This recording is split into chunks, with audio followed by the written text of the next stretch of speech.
आपण लोकशाहीमध्ये राहतो, त्यामुळं कुणी कुठल्या राजकीय पक्षाची किंवा नेत्याची भूमिका घ्यावी ही त्या व्यक्तीची आवड आहे. पण मला असं वाटतं की ती आवड ही एकमेकांची जर कम्फर्ट झोन क्रिएट होत असेल आणि त्याच्यामधून गैरव्यवहार, इथे ड्रग्सच्या अनेक केसेस झालेल्या आहेत, इथे मुलींची छेडछाडचे अनेक प्रसंग आलेले आहेत, कोयता गँग लातूरमध्ये आहे.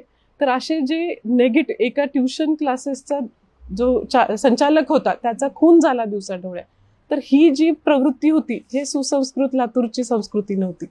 तर ते जेव्हा राजेरोसपणे होतं आणि लातूरकर या गोष्टींचा, त्यांच्या येणाऱ्या अमाप पैशांचा जेव्हा चवीनी कौतुकाने बोलत असतात, तर समाजाने पण थोडंसं आत्मभान आणि आत्मपरीक्षण करायला पाहिजे असं मला वाटतं.